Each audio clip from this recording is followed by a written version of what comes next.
कि इंस्टॉलमेंट का मतलब होता क्या है मेरे प्यारे भाई, इंस्टॉलमेंट का।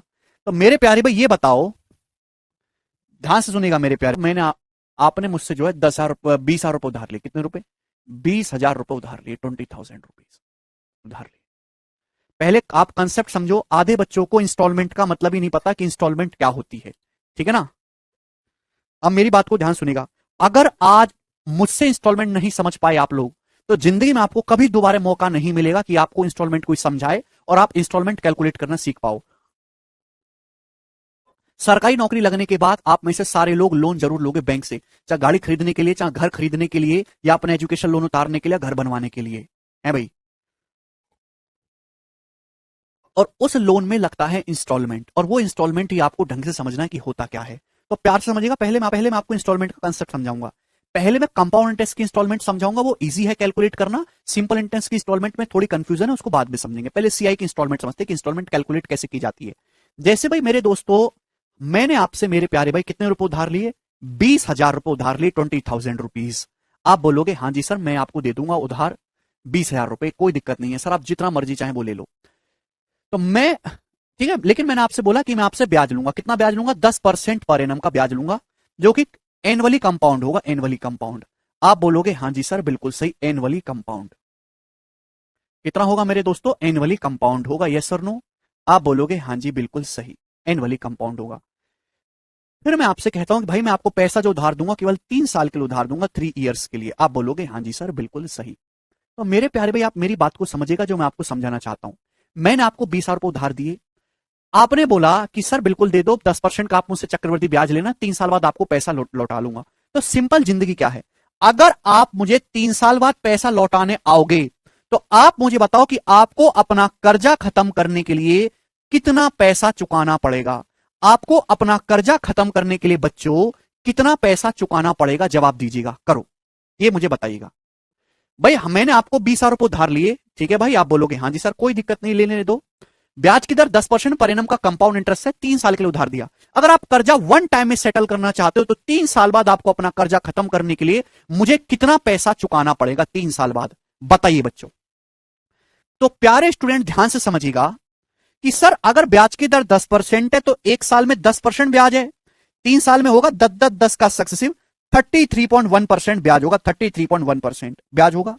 हमने सर आपसे 20,000 रुपए उधार लिया था, 20,000 रुपए का 33.1% कितना होता है? तो परसेंटेज से 2 जीरो कट जाएगा, 10 से 1 जीरो कट जाएगा, 6620। तो 6620 रुपए आपके ऊपर चढ़ गया ब्याज, 6620 रुपए। तो 20,000 मैंने आपसे उधार लिया, आपने मुझसे 6620 रुपए आपके ऊपर ब्याज चढ़ गया, तो आपको कितना पैसा चुकाना होगा? 26,620 रुपए आपको कर्जा खत्म करना होगा। 26,620 रुपए देने पड़ेंगे आपको अगर अपना कर्जा उतारना है तो। 26,610 नहीं बेटा, 26,600, इतनी दूनी 66 आएगा ना, हाँ 26,620 आएगा मेरे दोस्त। क्यों गलती कर रहे हैं भाई? 20,000 तो आपका प्रिंसिपल ही उधार लिया, 6,620 रुपए ब्याज हो जाएगा। तो अगर आपको अपना कर्जा खत्म करना है, तो 26,620 रुपए स्टूडेंट्स आपको चुकाने पड़ेंगे। आप बोलोगे हाँ जी सर, हम आपकी बात को अच्छी तरीके से समझ गए, यहां तक तो किसी कोई दिक्कत नहीं। यह है मेरे दोस्तों सिंपल जिंदगी, जो नॉर्मल है, जो मैं आपको बता चुका हूं कि अगर आपने 20,000 रुपए उधार लिया है, हाँ एक ही शीट है, 22 सवाल में खत्म हो जाएगा, बस पेशेंस से पढ़िएगा।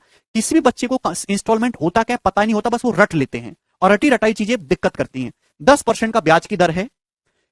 3 साल बाद अगर आप कर्जा खत्म करना चाहोगे, तो आपको अपना कर्जा खत्म करने के लिए कितना पैसा चुकाना पड़ेगा? तो जो पैसा आप कर्जा खत्म करने के लिए देते हो, उसे हम बोलते हैं ड्यू डेप्ट। ड्यू डेप्ट हिंदी में हम लोग इसे कहते हैं बकाया कर्ज। ड्यू डेप्ट हिंदी में हम इसको कहते हैं मेरे दोस्तों 26,620 बकाया कर्ज। आप बोलोगे हाँ जी सर, मैं आपकी बात को समझ गया। होता क्या है कि जब भी आप किसी बैंक में जाओगे 20,000 रुपए का ब्याज लेने, 20,000 रुपए उधार लेने, 20,000 रुपए का लोन कर्जा लेने, तो बैंक आपसे पहले बोल देगा भाई साहब 3 साल बाद तुम्हें कर्जा चुकाना है, ब्याज की दर रहेगी 10% पर एनम। तो बैंक आपको 26,620 रुपए का बिल देता है। बैंक आपसे ही नहीं कहता कि आपने 20,000 रुपए कर्ज लिया है, बैंक ये कहता भाई साहब 3 साल बाद ये लो बिल, 26,620 रुपए आपको चुकाने, चुका देना। तो जो कर्जा आपने कर्जा लिया था 20,000 रुपए, लेकिन 3 साल बाद चुकाना कितना है? जो आपके माथे पे कर्जा है 26,620 रुपए, इसको हम बोलते हैं ड्यू डेप्ट। तो आपको फर्क समझ में आया? उधार ली की राशि में ड्यू डेप्ट में फर्क समझ में आया क्या होता है? कर्जा आपने 20,000 का लिया है, ब्याज की दर है 10%, 3 साल बाद आप चुकाना, तो 3 साल बाद जो आपको पैसा पे करना पड़ेगा अपना कर्जा खत्म करने के लिए, उसको हम ड्यू डेप्ट कहते हैं, बकाया कर्ज। ठीक है, ठीक है भाई, 26,620 रुपए। अब जैसे बैंक वाले ने बोला कि भाई साहब आपको 26,620 रुपए चुकाने होंगे, आपके दिल की धड़कन बढ़ गई, आप रोने लगे, भाई मैं इतना पैसा एक बार में नहीं दे पाऊंगा। मैनेजर साहब एक काम करो, आप ना मुझसे थोड़ा थोड़ा पैसा करके लेते रहना, थोड़ा थोड़ा पैसा अरे बेसिक से ही बता रहा हूं रिंकी, यही तो बेसिक है, और कौन सा बेसिक चाहिए तुमको? एक एग्जाम्पल ले रहा हूं भाई, हद होती है। हाँ ये अमाउंट ही है भाई, अमाउंट ही है, कोई नई चीज नहीं है ये। बिल्कुल कचरा आदमी हो यार, दुष्ट कहीं के। 15 मिनट खराब कर दी तुमने इस बात को समझने में, और सिलेबस इनको पूरा चाहिए 6 महीने में। नहीं है बस की तुम्हारे, रिक्शा चलाने को नहीं लग रही तुम्हारी नौकरी, कबाड़ हो एक नंबर के, दो राक्षस। पढ़ने लायक ही बालक नहीं है यार, बिल्कुल हद होती है किसी चीज की।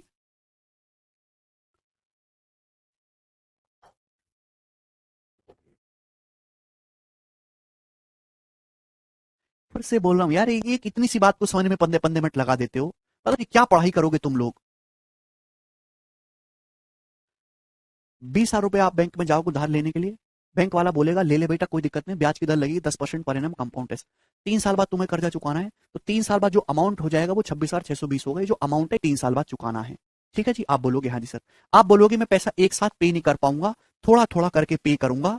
आप ना एक काम करो, मेरी किस्तें बांधो। कितनी किस्तें बांधो? आप मेरी 3 इक्वल इंस्टॉलमेंट बांधो, मैं हर साल के एंड में थोड़ा थोड़ा पैसा करके जमा करता रहूंगा, 3 किस्तों में आपको मैं चुका दूंगा। क्लियर है? आप बोलोगे हाँ जी सर। तो बैंक वाले ने आपकी 3 किस्तें बांधवी, तो बैंक वाला आपसे क्या कहेगा? आप जैसा कोई अनपढ़ आदमी, पढ़ा लिखा अनपढ़ आप पहुंच जाए मेरे दोस्त, ठीक है भाई, तो बैंक वाला कैसे बेवकूफ बनाता है? भाई तेरा कर्जा है 26,620, 3 किस्तों में तुझे चुकाना है, तो हर किस्त बताओ कितने रुपए की होगी? तो वो कहेगा बैंक वाला 26,620 बटे 3 रुपए की होगी। हर किस्त इतने रुपए की होगी, जा इतने पैसे तू मुझे हर साल देता रहना। 3 अट्ठे 24, एकम 3 पंजे 15, 3 अट्ठे 24 और 2, 3 अट्ठे 24, 3 सत्ते 21, 3 तेरह, इतने रुपए की अप्रोक्स आप मुझे हर साल किस्त देते रहना। आप खुश हो घर के वजह, हाँ अब मुझे हर साल 8,873 रुपए की किस्त देनी है, 3 साल में कर्जा है भी मेरा चुक जाएगा। क्या ये सही किया मैंने? नहीं, ये गलत है, ये बहुत बड़ा फ्रॉड है जो गांव के लोकल बनिए करते हैं, गांव के भोले भाले लोगों के साथ कभी भी किस्त ऐसे कैलकुलेट नहीं होती। ये बहुत बड़ा फ्रॉड और स्कैम है, ऐसे नहीं होता। ठीक है भाई, किस्त में आपको पैसा 8,873 नहीं देना पड़ेगा, इससे थोड़ा सा कम देना पड़ेगा, वो बताऊंगा कैसे, ध्यान से सुनेगा। एक साथ पैसा पे करने से बेटर होता है कि पैसा जो आपका जो कर्जा है वो किस्तों में दे दिया जाए। सुनो, आपने 3 इक्वल ईयरली इंस्टॉलमेंट बनवा ली, ये फ्रॉड नंबर 1 है जो होता है। सेकंड फ्रॉड, जब भी आप बैंक से कर्जा लेने जाओगे, बैंक से मेरे दोस्तों ध्यान से सुनिएगा, या लाला जी के पास जाओगे, आप 20,000 रुपए का कर्जा लोगे, लाला जी बोलेंगे 10% का कंपाउंड टेस्ट लूंगा, 3 साल बाद ये होगा ब्याज 26,620 रुपए। ठीक, लाला जी बोलेंगे भैया किस्त में देना है, चल ले एक किस्त इतने की हो जाएगी, 26,620 को 3 से बाद दे दो, 8,873, एक किस्त इतने रुपए की हो जाएगी ना, तीन तीन किस्तों में देना, ले एक किस्त में पहले रख लेता हूं। तो क्या करेंगे लाला जी कि भाई 20,000 रुपए आपने कर्जा लिया, एक किस्त पहले ही काट के आपको पैसा देंगे, ले तुझे एक किस्त मैंने पहली काट ली, जा बाकी का पैसा ले जा। ये भी सेकंड नंबर का फ्रॉड है, ऐसा नहीं होता। जब भी आप बैंक से कर्जा लेते हैं तो किस्त इंस्टेंट पे नहीं की जाती, किस्त जो है वो हमेशा 1 साल के बाद, या जो भी आप टाइम डिसाइड करते हो, यहां पे आप किस्त कैसे डिसाइड कर रहे हो? ईयरली इंस्टॉलमेंट बनवा रहे हो, ईयरली, पहली किस्त 1 साल के बाद दी जाएगी। क्लियर? 2 कंसेप्ट आपको समझ में आए कि अगर आज आपने कर्जा लिया है साल 2023 की शुरुआत में, तो जो पहले किस्त जाएगी वो साल 2024 की शुरुआत में जाएगी मेरे दोस्तों। ये बात समझ में आई? क्लियर और नॉट? 2 कंसेप्ट यहां पे पता होने चाहिए, और ये अनपढ़ लोगों को तो क्या, पढ़े लिखे लोगों को भी नहीं पता होता। ठीक है ना? समझ में आया? तो आज अगर आपने कर्जा लिया है तो कोई भी किस्त आपको इंस्टेंट नहीं पे करनी होती, आप पहले ही डिसाइड कर लेते हो कि भाई मैं वार्षिक किस्त बनवाना चाहता हूं, वार्षिक पैसा जमा करूंगा थोड़ा थोड़ा करके। किस्त क्या है? किस्त का क्या मतलब है मेरे प्यारे भाई? या थोड़ा थोड़ा पैसा करके जमा करते हो, तो उसी थोड़े थोड़े पैसे को हम किस्त दे कहते हैं। तो पहली किस्त तुरंत नहीं दी जाती, आप वार्षिक किस्त बनवा रहे हो। तो आज आपने अगर साल 2023 की शुरुआत में कर्जा लिया है तो उसके 1 साल बाद यानी कि 2024 की शुरुआत में पहली किस्त दी जाएगी। अगली किस्त दी जाएगी मेरे दोस्तों फिर 2025 की शुरुआत में, फिर अगली किस्त दी जाएगी 2026 की शुरुआत में। जैसे ही आप आखिरी किस्त पे करते हो, आखिरी, उसी क्षण उसी पल आपका कर्जा खत्म हो जाता है। ध्यान से सुनिएगा, ये तीसरा फ्रॉड है मेरे प्यारे भी जो लोगों के द्वारा किया जाता है। जब भी किसी लोन की स्कीम में आप आखिरी किस्त जमा करते हो कि भाई ये ले आखिरी किस्त, उसी पल आपका कर्जा खत्म हो जाता है। यस और नो? आप बोलोगे हाँ जी सर, बिल्कुल सही बात समझ में आई। कोई तकलीफ? यस और नो? आप बोलोगे जी बहुत सही, कोई तकलीफ नहीं है। तो मेरे दोस्तों, ये बात सभी बच्चों को समझ में आ गई? आप बोलोगे हाँ जी सर समझ में आ गई है, कोई प्रॉब्लम इसमें नहीं है, ठीक है ना? तो आप एक साल के बाद, आज आपने कर्जा लिया, एक साल के बाद थोड़ा पैसा जमा कर दोगे, उसके एक साल के बाद थोड़ा पैसा जमा कर दोगे, और उसके एक साल के बाद तीसरी किस्त जमा करके आप अपना कर्जा खत्म कर लोगे। ये बात सभी बच्चों को समझ में आ गई? आप बोलोगे हाँ जी सर, ये बात हम सभी स्टूडेंट को अच्छी तरीके से समझ में आ गई है ना। अब मेरे प्यारे भी मैं आपको समझाना चाहता हूं कि होगा क्या। प्यार से समझिएगा मेरे दोस्तों, बहुत ही प्रेम भाव से मैं आपको समझाऊंगा। अगर सिंपल कहानी की बात करते तो सिंपल कहानी ये होती कि 20,000 रुपए आपने मुझे उधार लिया है, तो 3 साल बाद 26,620 चुका देना। ये आपका सिंपल जिंदगी है। मेंटोस जिंदगी की आप हर साल के एंड में थोड़ा थोड़ा पैसा करके जमा करोगे। वो कितना पैसा जमा आपको करना चाहिए? आपको कितना पैसा जमा करना चाहिए कि आपका कर्जा खत्म हो जाए, यानी कि ईच इंस्टॉलमेंट की वैल्यू क्या होगी, ईच इंस्टॉलमेंट की वैल्यू क्या होगी, वो मैं आपसे पूछ रहा हूं। देखो ब्याज की दर कितनी है? 10%। 10% ब्याज की दर है। 10% का मतलब है 1/10। आप बोलोगे हाँ जी सर 1/10। अगर ब्याज की दर 1/10 है तो एक साल का मल्टीप्लाइंग फैक्टर क्या होगा? एक साल का 10 से 11। 2 साल का मल्टीप्लाइंग फैक्टर क्या होगा? 2 साल का मल्टीप्लाइंग फैक्टर होगा 10 स्क्वायर रेशियो 11 स्क्वायर 100 रेशियो 121। 3 साल का मल्टीप्लाइंग फैक्टर क्या होगा? 1000 रेशियो 11 का क्यूब 1331। 3 साल का मल्टीप्लाइंग फैक्टर ये होगा। मल्टीप्लाइंग फैक्टर का क्या मतलब है? मल्टीप्लाइंग फैक्टर का मतलब ये कि अगर आज मैंने 10 रुपए उधार लिए, 10 रुपए, तो एक साल बाद 11 चुकाने होंगे 11। ये मतलब है।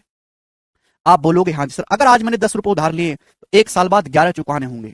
अगर आज मैंने, मेरे प्यारे भी ध्यान सुनेगा, 100 रुपए उधार लिए, 100 रुपए, तो 2 साल बाद 121 मुझे चुकाने होंगे कर्जा अगर खत्म करना है। अगर आज मैंने मेरे प्यारे भाई 1000 रुपए उधार लिए, 1000, तो 3 साल बाद मुझे 1331 चुकाने होंगे अगर मुझे अपना कर्जा खत्म करना है। 1331 चुकाने होंगे अगर अपना कर्जे को खत्म करना है। आप बोलोगे हाँ जी सर बिल्कुल सही आपने बात कही, बहुत अच्छी बात आपने हमको समझाई। अगर आज मुझे 1000 रुपए कर्जा लिया है तो 3 साल बाद 1331 चुकाना होगा, क्योंकि ब्याज की दर 10% है। एक साल बाद 11 चुकाना होगा, 121 चुकाना होगा, 1331। ये इंस्टॉलमेंट तो अलग अलग हो रही है, अलग अलग हो रही है ना। अभी आपको इंस्टॉलमेंट बनवानी है, इक्वल इक्वल इंस्टॉलमेंट करनी है। अगर आज आपने 10 का कर्जा लिया तो एक साल बाद 11 चुकाना होगा। 100 का कर्जा लिया है 2 साल बाद 121 चुकाना होगा। 1000 का कर्जा लिया 3 साल बाद 1331 चुकाना होगा। ये किस्तें 11, 121 और 1331 की अलग अलग हो रही, इनको बराबर कर लो। तो 11, 121 और 1331 को बराबर करने के लिए 1331 बनाना होगा। 1331 बनाने के लिए मेरे प्यारे भाई यहां 121 से गुणा होगी 121 से। आप बोलोगे हाँ जी सर 121 से मेरे प्यारे भाई अगर मैं गुणा करूंगा 121 से, 10 रेशियो 11 का रेशियो है, अगर 121 से गुणा करूंगा तो मैं ये कह सकता हूं मेरे प्यारे भाई कि अगर आज आपने 1210 का कर्जा लिया, 1210 का, तो एक साल बाद आपको कर्जा खत्म करने के लिए 1331 चुकाना पड़ेगा। अगर आज आपने 1210, चुपचाप सुनते रहो, बिल्कुल सुनते रहो, ठीक है ना, एंड में बोलना कि सर ये दिक्कत है। अगर आज आपने 1210 का कर्जा लिया है तो खत्म करने के लिए 1331 चुकाना होगा एक साल के बाद। 121 को भी 1331 बनाने के लिए 11 से मल्टीप्लाई करनी होगी, 11 से 11 से मल्टीप्लाई करनी होगी। 11 से मल्टीप्लाई करूंगा तो हो जाएगा 1100। अगर आज आपने 1100 का कर्जा लिया है तो 2 साल बाद इसको क्लियर करने के लिए आपको 1331 रुपए चुकाना होगा, 1331 रुपए। तो मैंने ईच इंस्टॉलमेंट की वैल्यू को इक्वल बना लिया मेरे दोस्तों। अगर आज आपने 1000 रुपए उधार लिया है तो 3 साल बाद आपको कर्जा खत्म करने के लिए 1331 चुकाना होगा। बात समझ में आई? आप बोलोगे जी सर, तो मैंने ईच इंस्टॉलमेंट की वैल्यू को 1331 सेम बना लिया। ये क्या है मेरे प्यारे भाई? ईच इंस्टॉलमेंट की वैल्यू ये 1 साल बाद दी है, ये मैंने 2 साल बाद दी है, ये मैंने 3 साल बाद दी है। पहली जो इंस्टॉलमेंट 1331 है वो 1210 रुपए के कर्जे को खत्म करेगी। जो दूसरी इंस्टॉलमेंट 2 साल बाद दी है वो 1100 रुपए के कर्जे को खत्म करेगी। तीसरी इंस्टॉलमेंट जो 3 साल बाद दी है 1331, वो 1000 रुपए के कर्जे को खत्म करेगी। तो ईच इंस्टॉलमेंट की जो वैल्यू है मेरे दोस्तों, ईच इक्वल इंस्टॉलमेंट की जो वैल्यू है वो 1331 यूनिट है मेरे प्यारे भाई। आपने 1331 की एक्चुअल में 3 इंस्टॉलमेंट दी है मेरे प्यारे भाई, 3 इंस्टॉलमेंट 1331 की। आपने मेरे दोस्तों कर्जा जो लिया था मेरे प्यारे भाई, कितना लिया था, प्लस इन तीनों का सम। कितना कर्जा आपने क्लियर किया है? 1210, 1100 और 1000 ऐड करूंगा 10 आएगा। अभी 2 और 1 3, 1113, 3310।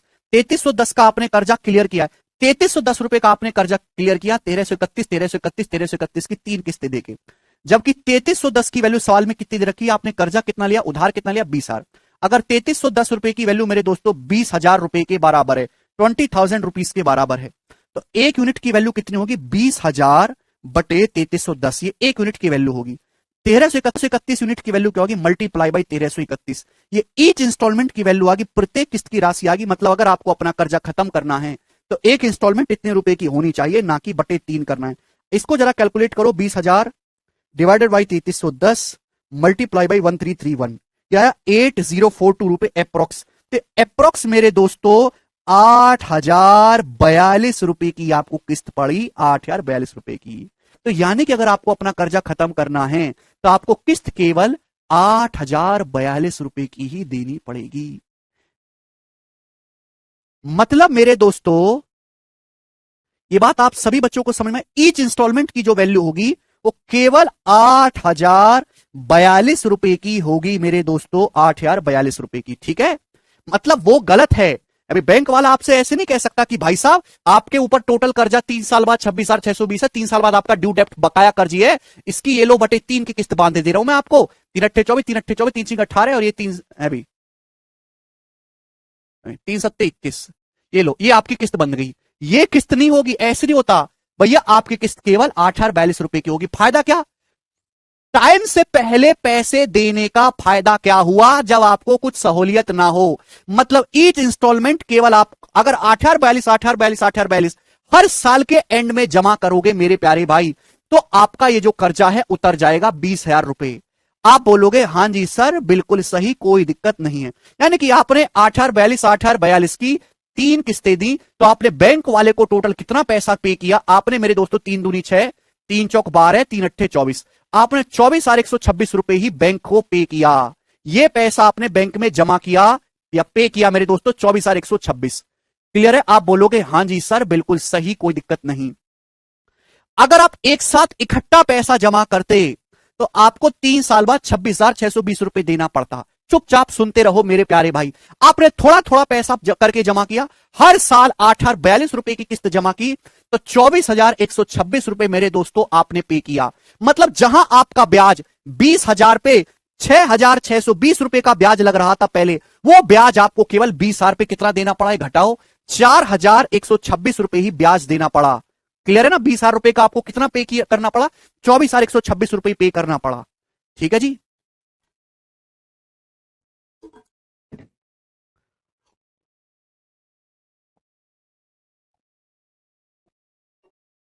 हाँ रिकॉल करूंगा, चिंता मत करो मेरे प्यारे भाई।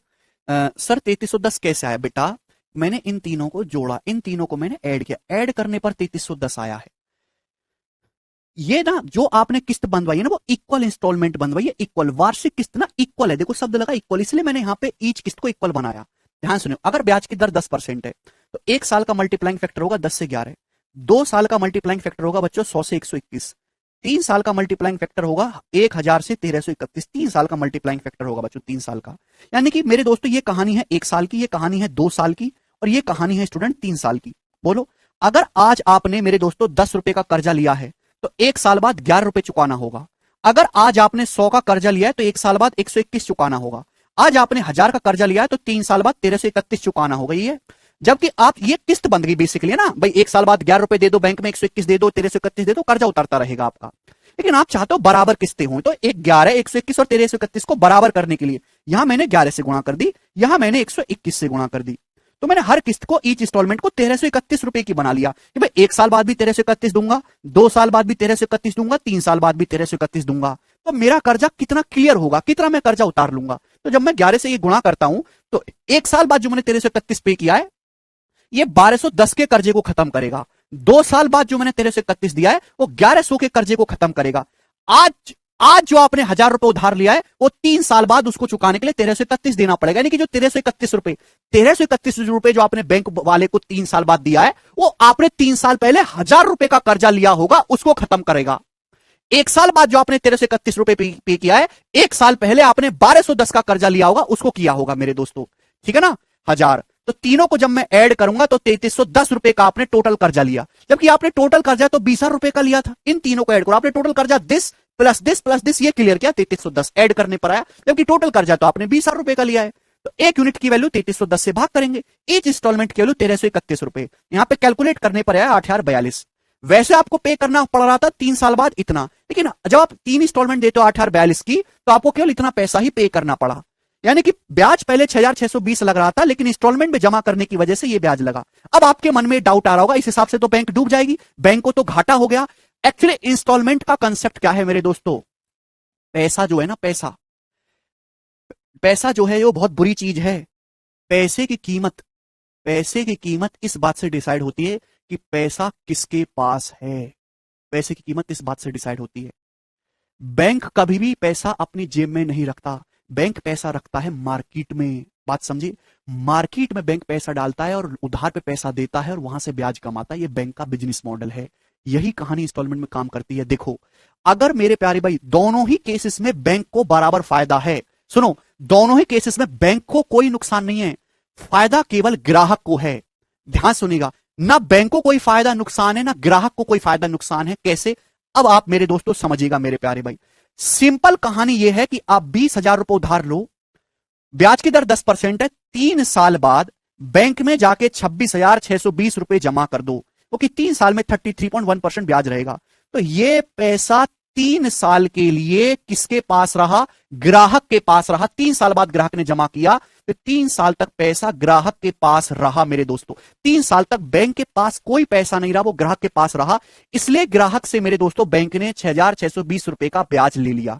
लेकिन जब ग्राहक टाइम से पहले ही पैसा दे गया, भाई साहब 1 साल बाद ही पैसा दे गया, 8,842, कर्जा कितने साल में खत्म करना है? 3 साल में। ग्राहक कर्जा लेके गया 20,000 का, 1 साल बाद ही पहुंच गया, लो बाबूजी, लो बाबूजी 1 साल बाद ही आ गया, मैं 8,842 रुपए की पहले किस्त ले लो।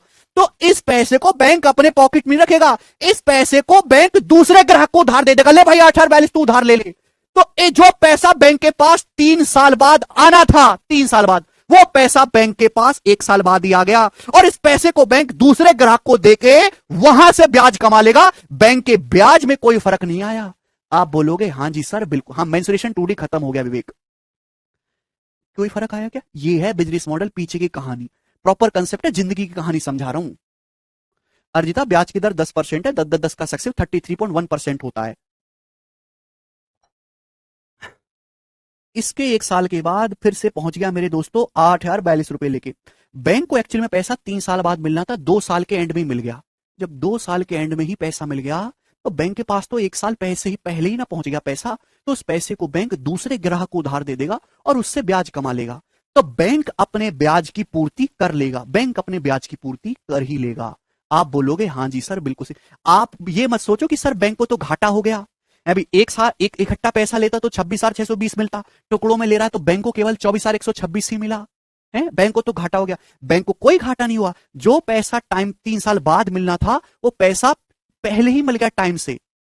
ठीक है भाई, पैसा मिलना था 3 साल बाद, यहां पे जाके पैसा ये 2 साल पहले मिल गया, तो इस पे बैंक 2 साल का ब्याज कमा लेगा ना दूसरे ग्राहक से, इस पे बैंक 1 साल का ब्याज कमा लेगा दूसरे ग्राहक से, तो बैंक पैसा अपना जब पूरा कर लेगा और 3 साल बाद 8,042 रुपए की मेरे दोस्तों किस्त देके अपना ग्राहक कर्जा खत्म कर लेगा, तो बैंक को कोई नुकसान नहीं है। अब आप कहोगे सर ग्राहक को फायदा किस में है? इंस्टॉलमेंट में पैसा जमा करने में। साफ साफ दिखाई दे रहा है, ग्राहक को फायदा इंस्टॉलमेंट में पैसा जमा करने में, क्योंकि इकट्ठा पैसा जमा करना पड़ रहा है तो 26,620 जमा करना है, टुकड़ों में जमा करना पड़ रहा है तो केवल 24,126 ही जमा करना पड़ रहा है। तो भाई ग्राहक को तो टुकड़ों में इंस्टॉलमेंट में पैसा देने में फायदा है, ऐसा भी नहीं है। अगर आप डीप में देखो, भाई कोई आदमी 20,000 रुपए का कर्जा ले आया, 3 साल बाद जमा कर रहा है, तो उस पैसे को वो 3 साल तक अपने पॉकेट में रखेगा, तो उस 20,000 रुपए के कर्जे का 3 साल तक बिजनेस में इस्तेमाल करेगा कि नहीं करेगा? 3 साल तक बिजनेस में। कोई आदमी 20,000 रुपए का कर्जा ले आया, 3 साल बाद मेरे दोस्तों 26,620 दिन है, तो 3 साल तक अब 20,000 रुपए अपने पास रखेगा, 3 साल तक बैंक में जाएगा भी नहीं, तो 3 साल तक पैसे का इस्तेमाल करेगा, तो जाहिर सी बात है बिजनेस में ज्यादा प्रॉफिट कमा लेगा। टुकड़ों में देता रहेगा तो उसकी जो है जेब पे हर साल कुछ ना कुछ असर पड़ता रहेगा, बिजनेस में पैसा कम इन्वेस्ट कर पाएगा, तो कमाई कम होगी। मतलब मेरे दोस्तों दोनों कान चाहे इधर से पकड़ो चाहे कान इधर से पकड़ो, ना ग्राहक को फायदा ना बैंक को फायदा, ना ग्राहक को नुकसान ना बैंक को नुकसान। अरे इकट्ठा पैसा जमा करता एक 3 साल बाद तो पैसा ज्यादा टाइम के लिए अपने पास होता, बिजनेस में लगा तो उसको कमाता, थोड़ा थोड़ा करके जमा कर रहा है तो भाई पैसा बिजनेस में ना लगा के बैंक को दे रहा है, बैंक को दे रहा है तो भाई बिजनेस से कम प्रॉफिट कमाएगा, तो यहां पैसा कमाया तो बिजनेस में गंवा लिया। बात समझ में कि नहीं? आप बोलोगे हाँ जी सर बिल्कुल सही। तो दैट्स द प्रॉपर कंसेप्ट। इस वजह से मेरे प्यारे भाई इंस्टॉलमेंट में पैसे की जो किस्त होती है वो एक साथ पैसा जमा करने से कम पड़ती है। ये इसके पीछे की प्रॉपर कहानी है। अगर किसी बच्चे को सारी बातें समझ में आ गई हैं तो मुझे कमेंट्स में यस करके बताओ, थोड़ा बहुत डाउट है तो आप सवाल करोगे उनसे क्लियर हो जाएगा।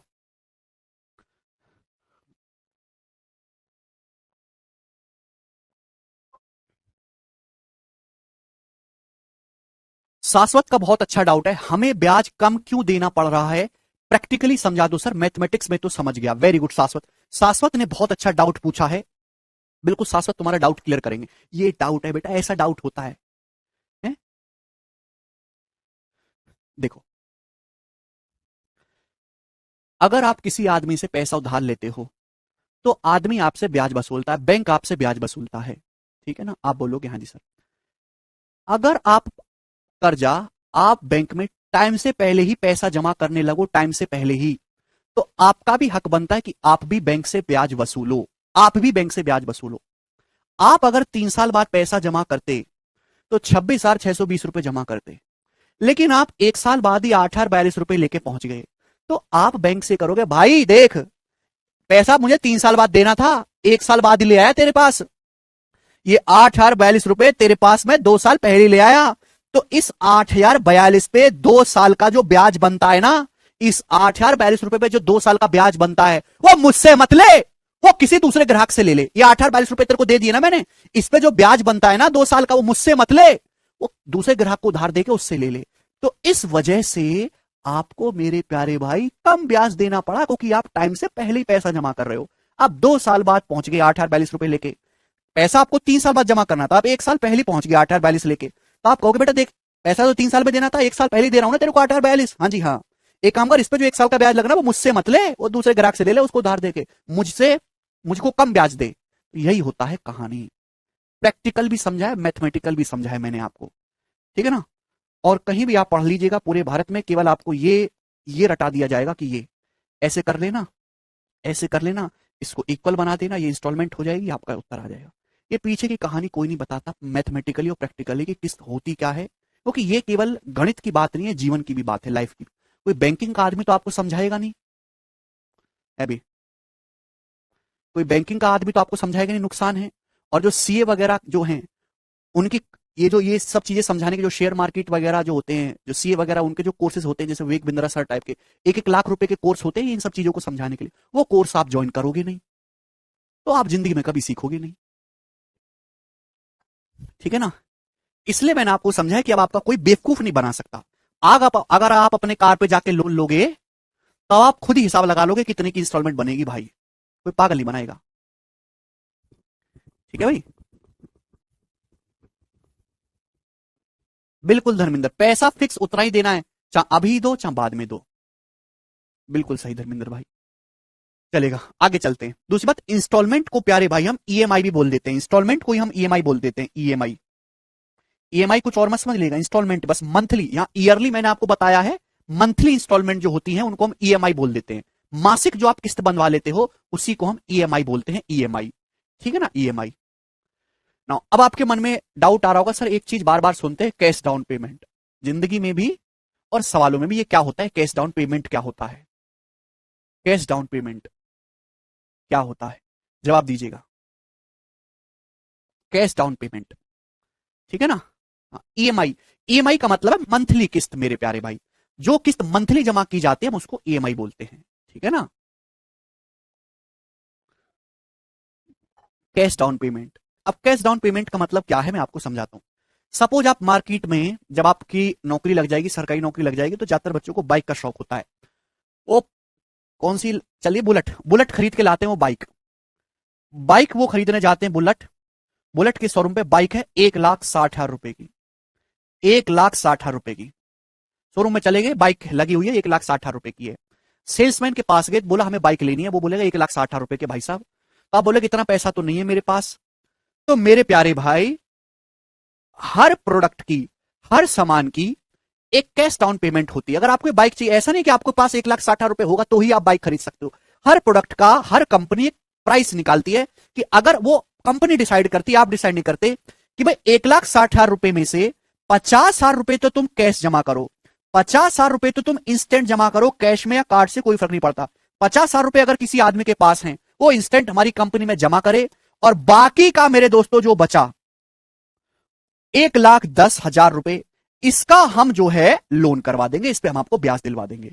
तो मेरे दोस्तों, किसी प्रोडक्ट को खरीदने के लिए मिनिमम आपको जितना पैसा जमा करना पड़ता है, मिनिमम, उसे ही मेरे प्यारे भाई हम क्या कहते हैं, कैश डाउन पेमेंट कहते हैं, जो मैंने आपको एक एग्जांपल से समझाया। तुरंत कुछ पैसा जमा करके चीज अपने घर ले आना और बाकी बचे पैसे की किस्त बनवा लेना। ये किस्त आप अपने हिसाब से डिसाइड करो, मंथली बनवानी है कि 6 महीने में बनवानी है कि एनुअली बनवानी है कि या लेके भाग जाना है इस पैसे को, वो आप पे डिपेंड करता है। समझ में आया प्यारे भाई? क्लियर? यस और नो? ये प्रैक्टिकल लाइफ है आप लोगों के साथ। अगले 2 साल में ये सब कुछ होने वाला है जो मैं आपको बताया हूं अभी इस 40 मिनट के लेक्चर में। 2,75,000 रुपए की है क्या? अरे बाप रे बाप।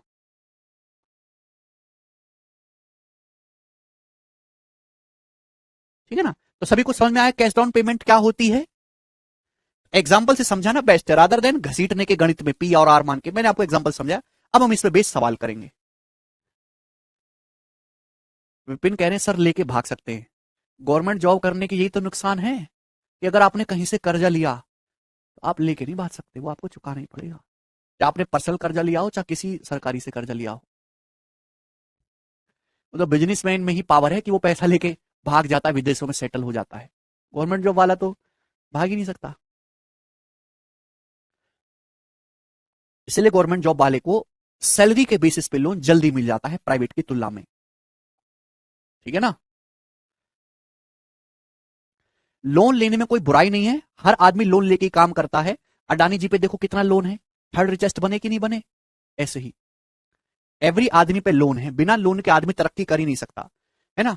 छोटे और जो मिडिल क्लास और गरीब लोग होते हैं उनको लोन लेने से बड़ा डर लगता है, वो लोन लेते नहीं और कुछ जीवन में आगे बढ़ नहीं पाते। लोन इज कंपलसरी जीवन में आगे बढ़ने के लिए। अब हम इस पे सवाल करेंगे। सवाल नंबर 1 जल्दी से करो मेरे दोस्तों, क्या आंसर है इस सवाल का? बताइएगा, बताइए बच्चों।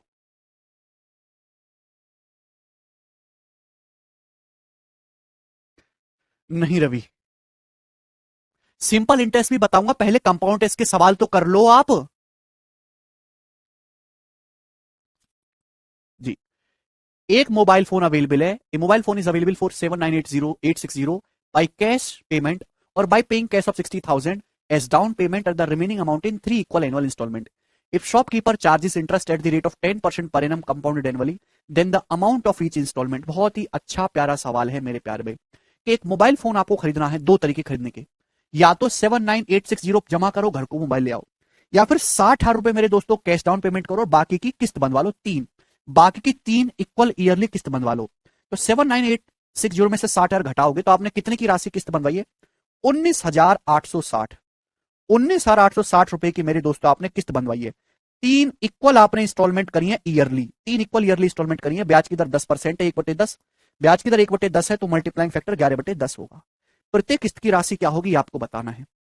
तो आप जानते हैं कि 1 साल का मल्टीप्लाइंग फैक्टर 10 से 11 है, 2 साल का 100 से 121 है भाई, और मेरे प्यारे भाई 3 साल का 10 क्यूब से 11 क्यूब 1000 से 1331। ईच इंस्टॉलमेंट की वैल्यू आपको सेम करना है तो यहाँ 11 से गुणा कर देते हैं 1100, यहाँ 121 से गुणा कर देते हैं मेरे दोस्तों 1210। ये होगा, देखो ईच इंस्टॉलमेंट की वैल्यू मेरे दोस्तों सेम है, ये भी 1331, ये भी 1331, ये भी 1331। ठीक है ना? तो मेरे दोस्तों आपने 19860 का आपने जो कर्जा लिया वो 19860 के लिए आपने कर्जा लिया कितना है? This plus this plus this, 1210, 1100 और 1000, इन तीनों को जोड़ूंगा तो टोटल कर्जा कितना आएगा? 3310। 3310 रुपए का आपने टोटल कर्जा लिया है जिसकी वैल्यू सवाल में 19860 दी है। बताओ कितने गुना है? 6 टाइम्स। पूरा पूरा देख सकते हैं 6 गुना है। प्रत्येक राशि की कीमत, प्रत्येक इंस्टॉलमेंट, प्रत्येक किस्त कितने की है? तो प्रत्येक किस्त भी 1331 का 6 गुना होगी, 1331 का 6 गुना होगी ईच इंस्टॉलमेंट की वैल्यू, इसका 6 टाइम्स। तो जो भी आंसर आएगा उसका यूनिट रेट 6 होगा, जो कि ऑप्शन नंबर यहां पर ए करेक्ट है। बात समझ।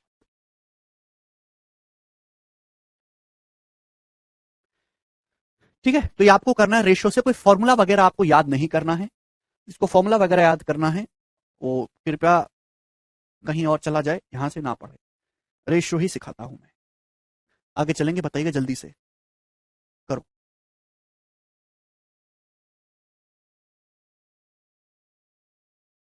ओके, आप हर साल अलग, आकाश टाइम पीरियड अलग अलग है ना, 1 साल बाद किस्त, 2 साल बाद किस्त, 3 साल बाद किस्त। एक आदमी ने a man purchases a motor bike for a certain price and promise to pay the price in 2 equal instalment of rupee 13,230 at the rate of 5% per annum compounded annually, find the cost price of motor bike. बहुत अच्छा सवाल है। एक आदमी motorcycle खरीदना चाहता है, motorcycle की उसने 2 किस्त जमा करेगा 13,230 रुपए की, 2 इक्वल एनुअल इंस्टॉलमेंट में वो जमा करेगा, ब्याज की दर 5% है। तो मोटरसाइकिल का क्रय मूल्य, यानी कि सवाल में ये जानना चाह रहा है एग्जामिनर कि मोटरसाइकिल का क्रय मूल्य है या फिर आदमी ने कितने रुपए का कर्जा लिया है। कर्जा आदमी ने कितने रुपए का लिया है ये आपसे पूछा है। तो मेरे दोस्तों दो इक्वल इंस्टॉलमेंट है, ब्याज की दर 5% है, 1/20, 1/20। यानी कि अगर आप एक साल बाद दोगे, आज 20 रुपए उधार लिया तो एक साल बाद 21 चुकाना होगा। 2 साल की बात करें, 20 का स्क्वायर 400, 21 का स्क्वायर 441।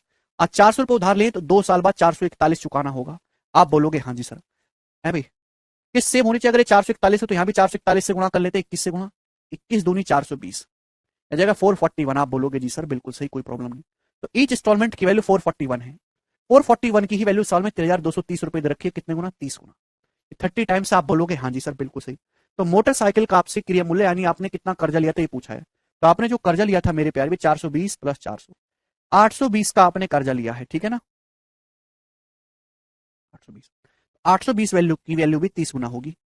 24,000 प्लस 600, 24,600, 24600 रुपीज का आपने मेरे प्यारे भाई कर्जा लिया। यही मोटरसाइकिल का कॉस्ट प्राइस होगा, ये आंसर है।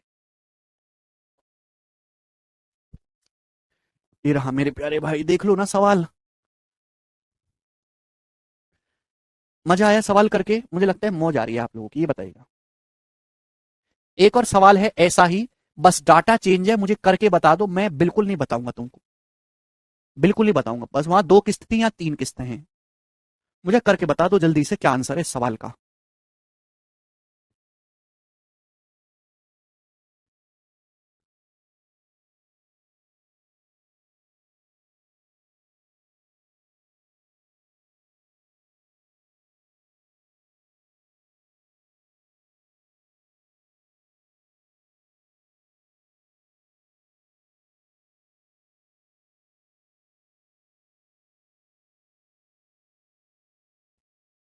कर लोगे, आप बोलोगे हाँ जी सर बिल्कुल सही, बताइएगा। ये भी कर लेंगे मेरे दोस्तों, मुझे लगता है ये भी कर लोगे। मैं आपसे करवाऊंगा सवाल, कंसेप्ट मैंने बड़े अच्छे से बताया है। यहाँ पे आपको किस्त निकालनी बताइएगा। एक आदमी ने 60,200 रुपए कर्जा लिया, 2 इक्वल इंस्टॉलमेंट में जमा किया जाना है। ब्याज की दर सालाना 15% है ना, जो कि सालाना जमा करने, प्रत्येक किस्त का मूल्य बताओ, ईच किस्त की वैल्यू बताइए जल्दी से। पूछो हेमेंद्र, जल्दी से इस सवाल का आंसर भी बताइए, मैं यहां बैठा हुआ हूं, मुझे दर्द हो रहा है सर में। जल्दी से, सेम क्वेश्चन मैंने करवा दिया आपको, यहाँ पे कर्जा दिया है, रेट ऑफ इंटरेस्ट दिया है, 2 किस्तें, ईच किस्त की वैल्यू क्या होगी, फटाफट मुझे जवाब दे दो। हालांकि 23 का मल्टीपल आएगा, 15%, 3/20, 20 से 30, 23 का मल्टीपल, ये ऑप्शन तो हो नहीं सकता। जल्दी से करिएगा, मुझे आप लोगों से आंसर चाहिए।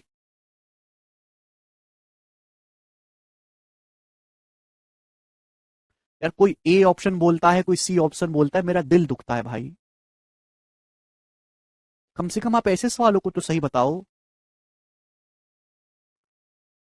ए ऑप्शन इस सवाल का आंसर आएगा। अगला क्वेश्चन लेंगे, बताइएगा जी। ये भी सेम ही है, खुद से करिएगा इस सवाल को भी, किस्त की वैल्यू निकालनी है, ये बताइएगा। चलो मैं आपको ये बताता हूं दोस्तों, है ना। यदि एक मोबाइल फोन की कॉस्ट 25,000 रुपए है, यदि एक मोबाइल फोन की कॉस्ट 25,000 रुपए, जो 5,000 रुपए कैश डाउन पेमेंट और उसके बाद 25% वार्षिक ब्याज की दर पर 3 इक्वल एनुअल इंस्टॉलमेंट में अवेलेबल है, तो आपसे पूछा इंस्टॉलमेंट की वैल्यू क्या होगी, राउंड टू 2 डेसिमल प्लेस, 2 दशमलव स्थान तक आपको बताना है। देखिएगा बच्चों, 25,000 रुपए मेरे दोस्तों का मोबाइल फोन है, 5,000 रुपए की कैश डाउन पेमेंट कर दो, यानी कि 20,000 रुपए की मेरे दोस्तों आप कर्जा ले लो, 20,000 रुपए की आप 3 इंस्टॉलमेंट बनवा लो 20,000 रुपए की। जैसे ब्याज की दर 25% है, 1/4, 1/4 ब्याज की दर है, 3 इक्वल वार्षिक किस्त आपने बनवाई है, हर किस्त की वैल्यू 20,000 रुपए का आपने कर्जा लिया। एक साल के लिए बात करोगे, 4 का उधार 5 हो जाएगा, 2 साल के लिए 16 से 25, मल्टीप्लाइंग फैक्टर 5/4 है। 3 साल में क्या होगा, 4³ रेशो 5 क्यूब, 64 रुपए उधार लोगे तो 3 साल बाद 125 चुकाना होगा। ईच किस्त की वैल्यू को सेम कर लेते हैं, 125 बनाने के लिए हम 5 से गुणा करेंगे, 5 से, ये हो जाएगा मेरे दोस्तों 16×5 = 80। यहाँ 25 से गुणा करेंगे मेरे दोस्तों 25 से, 25×5 = 125, और ये 25×4 = 100, ये हो गया। तो ईच इंस्टॉलमेंट की वैल्यू मैंने सेम बना लिया, 125, 125, 125। तो आपने कर्जा कितना लिया है मेरे दोस्तों, टोटल 100 प्लस 80 प्लस 64, 4, 8 6 14 और 10 24, 244, 244, 244 यूनिट का कर्जा लिया। सवाल में 244 यूनिट की वैल्यू मेरे दोस्तों 20,000 रुपए दी है, तो 1 यूनिट की वैल्यू आएगी 20,000 बटे 244। तो ईच इंस्टॉलमेंट की वैल्यू, ईच इंस्टॉलमेंट है 125 यूनिट की, 125 यूनिट की वैल्यू आपसे पूछे, मल्टीप्लाई बाय 125 रुपीज, और आंसर एग्जैक्ट नहीं, आंसर अप्रॉक्स है बच्चों। बताओ ये 5,000 बार कट जाएगा 4 से, और 4 6 24, 4 एकम 4 ही बताइए। यानी कि 10,000 से हल्का सा ही बड़ा उत्तर आएगा। अरे ये तो दोनों ऑप्शन सेम ही है यार, ए और डी। तो बताओ भैया, कैलकुलेट करके बताओ कितना आ रहा है। अभी 5,000 गुणा 125 डिवाइडेड बाई 61, 10,245.9। ये दो ऑप्शन कैसे सेम दे रखे हैं, ये उत्तर है 10,245.9। समझ गए? देखो मैं आपको कैलकुलेशन को आसान करने का तरीका भी बताता हूं कैसे। ये अगर मुझे कैलकुलेशन करनी हो 5,000 गुणा 125 बटे 61, तो आप ना 125 को भाग लगाओ 61 से, भाग करना आसान है। 61 दूनी 222, अभी 2 एकम 2 61 दूनी 122 है ना, 2 एकम 2 चिक्का 12 बचेगा 2 सही 3 बटे 61 है ना। 125 को से बात करेंगे 2 बार जाएगा, 5,000 की 2 में गुणा कर लो मेरे दोस्तों 10,000, और 5,000 तिया मेरे दोस्तों 15,000। 15,000 को 61 से भाग देना है मेरे दोस्त। ये आपके लिए इजी कैलकुलेशन रहेगी रादर देन पूरा डिवाइड करने के। तो अगर मेरे दोस्तों 60 होता तो ये जाता 250 बार 60, लेकिन ये 61 है मेरे दोस्तों, ठीक है ना। तो 250 से हल्का सा कम आएगा, लगभग 240 के नजदीक, यही ऑप्शन करेक्ट हो जाएगा। ऐसे कैलकुलेशन करना। अगला सवाल ही बनाइएगा जी मेरे दोस्तों, बताइएगा। सवाल नंबर 7 तो इजी है, इसको आप खुद से करेंगे, मैं कैलकुलेटिव वाला बताऊंगा, हाँ जी वाला। अब देखो दो दो टाइप के सवाल कर दिए। एक सवाल में आपसे पूछा किस्त, एक सवाल में आपसे पूछा कर्जा, एक सवाल में आपसे क्या पूछा, उधार ली गई राशि, ठीक है ना। दो टाइप के सवाल होगा। तीसरा टाइप है जिसमें आपसे पूछा जाता है कि बताओ कितना ब्याज भुगतान किया गया ब्याज। जैसे सुरेखा ने कुछ पैसा बोरो किया, उसको रिटर्न किया 2 इक्वल एनुअल इंस्टॉलमेंट में, 2 समान वार्षिक किस्तों में, 5 5 4 7 ईच। रेट ऑफ इंटरेस्ट जो 7.5% पर एनम का है, जो कि क्वार्टरली कंपाउंड हो रहा है। टोटल इंटरेस्ट पेड, कितना इंटरेस्ट पे किया ये बताइएगा मेरे प्यारे भाई। अगर आप ध्यान से सुनेंगे मेरे दोस्तों, इंस्टॉलमेंट है मेरे प्यारे भाई, ब्याज की दर 3/40 है, तो आपसे पूछे कितना इंटरेस्ट पेड किया गया। 3/40 अगर ब्याज की दर है, 40 का कर्जा लिया तो 1 साल बाद 43 देना होगा। 2 की बात करें, अगर आप 40 स्क्वायर उधार लिया तो 2 साल बाद 43 का स्क्वायर चुकाना पड़ेगा, 43 का स्क्वायर। तो 40 का स्क्वायर 1600, और 43 का स्क्वायर मेरे दोस्तों कितना आ जाएगा, ये आपका 1849। अब सेम करना है, सेम करने के लिए यहां भी 43 से गुणा करेंगे, 43 गुणा 43 1849, और 43 की जब 4 में गुणा करेंगे 43 की, तो 160 और 12 1720, ठीक है ना। आप बोलो कि हाँ जी सर। तो भैया दोनों जगह इंस्टॉलमेंट को मैंने सेम बना लिया, 1849 1849। इसी की वैल्यू सवाल में 5547 रुपीज दे रखे, देखो 3 गुना, 3 टाइम्स 3 टाइम्स। तो आपसे पूछा कुल लिया गया ब्याज क्या है, कुल लिया गया ब्याज। तो आप सुनो ध्यान से, 1720 का 1849 हो गया, तो ब्याज कितना है मेरे दोस्तों, यहाँ पे 129 आपका ब्याज है। 1600 का 1849 चुकाना पड़ा, 249 मेरे दोस्तों आपका ब्याज है। तो टोटल ब्याज क्या होगा इन दोनों का सम, 130 और मेरे दोस्तों 250, 380 से 2 कम आएगा 378। 378 यूनिट आपका टोटल ब्याज हो गया मेरे प्यारे भाई। ये टोटल ब्याज मेरे दोस्तों आपने पे किया है, डिफरेंस ही तो निकालना था। ऐसा नहीं कि इन दोनों को जोड़ो फिर इन दोनों को जोड़ो फिर डिफरेंस निकालो, इतना टाइम नहीं है। 1720 का 1849 दिया तो ब्याज कितना 129। 1600 का 2 साल बाद 1849 दिया, ब्याज कितना 249। 129 प्लस 249 378 आ गया। 378 की वैल्यू भी 3 गुना आएगी मेरे दोस्तों, यानी कि 1140 से 6 कम आएगा। 1134 रुपए सवाल का आंसर था, बी ऑप्शन 1134 रुपीज। मींस का सवाल है बच्चों, ये मींस का। मल्टीपल भी चेक कर सकते हैं, बहुत बढ़िया, मल्टीपल चेक करने लगे बालक हमारे। ये बताइएगा इस सवाल का क्या आंसर है, करो 9th नंबर सवाल, और शायद ये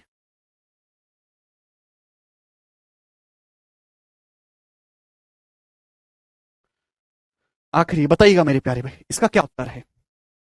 एक कंप्यूटर अवेलेबल है 768000, 76,800 रुपए में कैश, और 23,840 की कैश डाउन पेमेंट, और 3 इक्वल हाफ ईयरली किस्त में, हाफ ईयरली किस्त है, ब्याज 20% पर एनम है, जो कि सेमी एनुअली कंपाउंड हो रहा है। तो किस्त योजना में ब्याज कितना होगा, ब्याज बताइएगा। ब्याज आपसे पूछा है, मुझे लगता है कि आप ये सवाल कर पाओगे। 76,800 में से अगर मैं 23,840 रुपए घटा लूं तो ब्याज कितना है। आपने कितने अमाउंट का ब्याज वो लिया है कर्जा, 0, 10 में 4 गया 6, 17 में 60 गया 9, 5 में 3 गया 2, 7 में 2 गया 5, 52,960 रुपए। 52,960 रुपए का आपने कर्जा लिया, जिसको आप पे करोगे 3 इक्वल हाफ ईयरली इंस्टॉलमेंट में, है 3 इक्वल हाफ ईयरली इंस्टॉलमेंट, यानी कि हर 6-6 महीने पे इंस्टॉलमेंट दोगे, हर 6-6 महीने पे, हर 6-6 महीने पे इंस्टॉलमेंट दोगे। ब्याज एक साल में 20% है, 6 महीने में इंस्टॉलमेंट दोगे तो 6 महीने में कितना ब्याज होगा? 10%। यानी कि आप हर 6 महीने बाद इंस्टॉलमेंट दोगे, पहली इंस्टॉलमेंट 6 महीने के बाद, फिर अगली 6 महीने के बाद, तो 6 महीने के बाद यानी कि 18 महीने बाद कर्जा खत्म। तो 10% का मतलब मेरे दोस्तों क्या आएगा? 10 से 11। ठीक, 10% 100 से 121, 3 साइकिल के बताऊं तो 1000 से 1331। आप बोलोगे जी सर बिल्कुल सही, 1331। ठीक है, यहाँ 11 से गुणा करोगे 11 से तो ये 1331 हो जाएगा। 121 से गुणा करोगे 121, 121 से तो ये 1 अभी 121 से गुणा करोगे तो 1331 हो जाएगा। ईच इंस्टॉलमेंट को मैंने यहाँ पे सेम बना लिया, 1331, 1331, 1331, ये सेम बनानी है आपको, इक्वल इंस्टॉलमेंट है ना। तो भाई आपने कर्जा कितना लिया है? आपने कर्जा लिया है मेरे दोस्तों ये, इस सबको ऐड करूंगा अभी 1210, 110 और 1000। तो आपने टोटल कर्जा जो लिया है ये लिया है 3310, 3310 का, क्योंकि आपने कर्जा लिया है 52,960 का। तो सेमी एनुअली के साल से भी डरना नहीं है, क्वार्टरली तो क्वार्टरली रेट कर देंगे, घबराना बिल्कुल नहीं। 3310 की वैल्यू इधर रखिए, कितने गुना? एक बार जाएगा, फिर पक्का 6 बार जाएगा, 16 गुना है, 16 टाइम्स। तो ब्याज कितना है मेरे दोस्तों? ये देखो ब्याज कितना मिला आपको, ब्याज कितना देना पड़ा, या देखेंगे 1210 से 1331 कितना ब्याज है? 121। कितना ब्याज है मेरे दोस्तों? 231। यहाँ कितना ब्याज है? 331। ये ब्याज है। आप बोलोगे हाँ जी सर बिल्कुल सही, ये तो काफी ज्यादा ब्याज मार ले रहे हैं भाई, ठीक है ना। तो टोटल कितना ब्याज आपने पे किया इन तीनों का सम? ब्याज क्या भाई? 1210 का 1331 चुका, 121 ब्याज है, तीनों को जोड़ेंगे 3 3 3 6 2 8, 3 2 5 1 6, 683 आपका ब्याज होगा। 683 ब्याज है, इसकी वैल्यू भी 16 गुना होगी, 16 टाइम्स। तो यूनिट तो 8 ही आएगा। डिजिटल सम यहां पे इस्तेमाल कर सकते हैं, डिजिटल सम, या फिर 16 की 600 में गुणा करो 9600, 16 की 600 में गुणा करेंगे 9600, 16 की 80 में गुणा करेंगे, 16 की 80 में 1280, 16 की 3 में गुणा करेंगे 48, ऐड करना है तो 8 8 4 12 2, यानी कि एंड में 2 आएगा, ये उत्तर है 10,928। खत्म।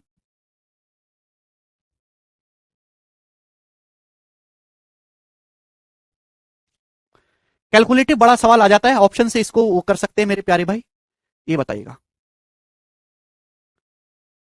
ये सवाल हो ही चुका है भाई, ऐसा उधार ली की राशि आपको बतानी है, करो।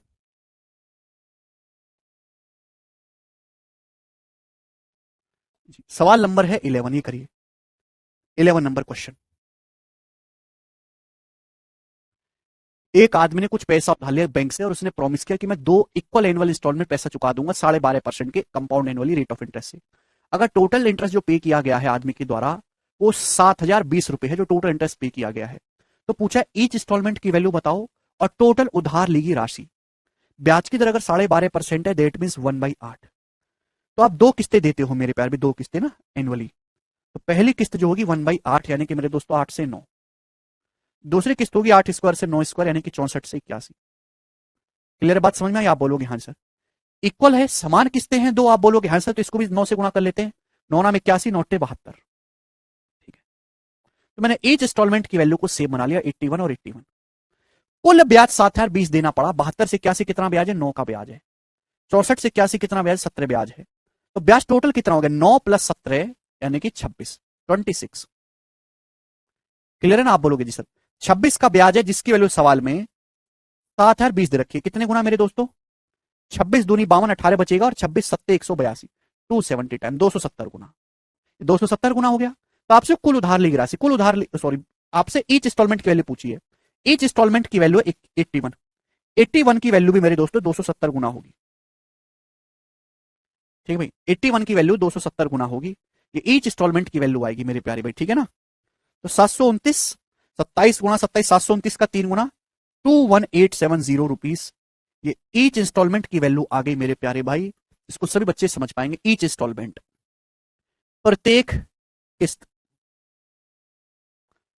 कुल उधार की राशि आपको निकालने की, कुल कितना पैसा उधार लिया, तो कुल पैसा उधार लिया है मेरे दोस्तों आपने, ये आपने टोटल उधार लिया 72 + 64, टोटल उधार लिया 6, 4 2 6 7 6 13, 136 आपने टोटल उधार लिया।